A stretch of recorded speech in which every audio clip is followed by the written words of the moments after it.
Hey guys, I am here with Mike Dougherty, co-writer and director of Krampus. You can watch that trailer right now here at IGN. Mike, thanks for being here. Sure thing. You are the filmmaker behind Trick or Treat, a amazing classic Halloween-themed horror movie. So were you just like, I've got to do Christmas next? Well, it's weird because I've always had a passion for both holidays. Like I've for years I drew my own Halloween cards and Christmas cards. Wow.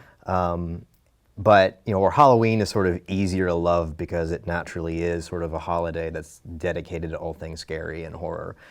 Christmas is different. There's always a certain mournful period when Halloween ends and the Christmas decorations immediately go up. Yeah. And I think that's why there was always an attraction to the Christmas horror movies.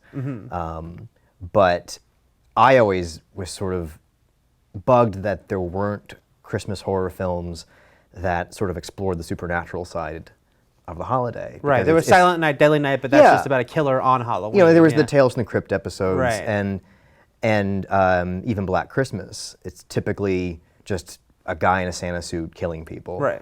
And none of them really explored the folklore and the mythology and that sort of magical side of the holiday because it's a period when we're all supposed to believe in this sort of fairy tale magic of Santa Claus and the elves and all those things. But there wasn't anything that took advantage of that side of it. And the interesting thing that I found out that Christmas has in common with Halloween is that when you really dig and you look into the roots of the holiday, it all goes back to these really weird pagan celebrations and rituals, which were sincerely about summoning magic. And I got together with a couple friends of mine and we sort of just took that and said, well, what if you did sort of, it's tough because I don't want to call it just a horror film because it's a mash of genres. It's Christmas, it's a Christmas movie, it is a fantasy film, it is a comedy, and it's horror. And so it all sort of intertwines. And Krampus just turned out to be the best sort of archetype to center the film around. Did it help that the myth of Krampus is not as well known as others? Was it freeing in that people aren't going to be? It wasn't like a vampire movie quite as much, where you have to be like, this is our version of, this is our rules. Yeah, well, that was the interesting thing about the character is that, he's almost like that cool indie band that hasn't gone completely mainstream. Right. And some people have heard of him. He sort of popped up here and there on TV shows like Grimm and American Dad, I think. Yeah, and God, there was another one, Venture Brothers. And but he didn't have a movie dedicated to him. And I've had my eye on him for like 10 years because I found books and websites dedicated to him back in like 2004. And it took a while to sort of figure out what the story was. But what was interesting is even going further back, like back in high school and stuff, I used to draw a character called Santa Claus. And it was just, that was a little too on the nose and kind of cheesy. But then, like I mentioned before, like as I dug deeper into sort of the weird pagan, mysterious history of the character, or of Christmas, it all led to Krampus. Because the fun fact about him is that he predates Christmas. Right. He predates Santa Claus. So in a lot of ways, Krampus came first. The trailer is interesting. We get an idea in the trailer. You were saying it's this combination of different elements, and also it looks like there's a lot of sort of practical effects. There's almost a Gremlins vibe to some of it. Can you talk about what your approach was on Krampus himself and any other creatures that might be lurking about? Yeah, we wanted to go old school. But it's tricky because it's mostly practical effects, all in camera, but we do sort of use modern technology and computers just to assist. So, if we used a lot of puppets, a lot of rod puppets and animatronics and things like that, but the beauty of making that stuff now is that you can have a little rod puppet running across the table and then just go use the computer to erase the rods. Right. So, when they made Gremlins or The Thing, these really great horror movies, they had to hide the puppeteers and hide the rods. So, and it looked great, but you have a little bit more freedom now with your creatures to really sort of make them come to life. But we did use, green screen to do digital set extensions and things like that. So the computer technology did sort of replace some things like matte paintings, but it would do things to assist the creatures and the characters as well. Combining horror and comedy is one of those things that when done well is great, but sometimes it's hard to get that right tone and Yeah. the balance, but you've already done it with Trick or Treat. So going into this, how did you approach that? And do you think about, scene to scene, okay, how much do we want to veer into funny here versus, having a good scare? Yeah, I mean, it's an ongoing process because from the writing into, we're deep into post-production now. It's a very careful balance. And it's also tricky because even when you call it horror comedy, people automatically get an image in their head as to what it's supposed to be with a lot of overreactions and sort of comical performances. But I think we're closer to the Amblin films for sure. Poltergeist and Gremlins,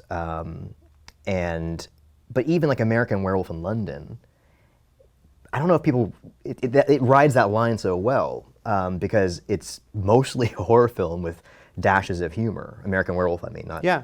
And so we're constantly straddling that line, like, okay, are we going too far? But it's very similar in tone to Trick or Treat in that it's scary when it's scary and it's funny when it's funny. And then every now and then you just sort of cross-pollinate the two. But it's not zany, I guess you would say. You mentioned, what people imagine on a performance level. So then I'm sure it's key finding the right actors to do this sort of thing. And so, you've got a great cast here. What was it about people like Adam and Tony, and David that stood out as like, okay, these guys get exactly what we want to do here? Well, first I was fans of everybody. That was a huge thrill. We got Conchata Ferrell, whose career I've been following since like Network. Right. And we really looked for actors who had played in different genres. Tony's a perfect example. I mean, she's done The Sixth Sense, but she's done Little Miss Sunshine. Adam, same thing. Like he can do drama and comedy. And then Alison Tolman is, she's a bit of a newcomer, but she did Fargo, the TV series, which blew me away because it captured the tone of the film so well, which I think similar to us, it's darkly humorous. It doesn't take itself too seriously, but it can still be intense. But in the middle of the intensity, they'll just sprinkle a little bit of dark humor to sort of pull you in even closer. So we looked for actors who had really just played in different genres and really felt like a family when we brought them together. What can you say about Krampus as a character? Is it a someone who's has dialogue, or is it more just sort of a presence in this film? Our Krampus doesn't talk. And I like to think of him as sort of, he's definitely a presence, but he's not just a soulless sort of lumbering, axe-wielding maniac. He isn't just about crashing through the window and grabbing people. He has a sense of purpose and menace and mischief to him. But he doesn't work alone, which I think is sort of the twist we put on the character, is that much like Santa Claus has sort of a menagerie of helpers around him, whether he's got reindeer and elves and toys and all sorts of inanimate objects that come to life. I really liked the idea that Krampus has the same arrangement, but he has a sense of humor. Like he enjoys the cat and mouse of what he does. When we spoke at Comic-Con, you referenced that there might be a bit of a shared universe element with Trick or Treat here going on. Anything you can say about that? I mean, it's hard not to think about that because when you have two holiday characters, or when you have two pagan deities who sort of safeguard a holiday, it's hard not to imagine them getting drinks between seasons or something like that and sort of swapping stories. Are there sort of blatant references in this to Trick or Treat? You'll have to see it and find out for yourself.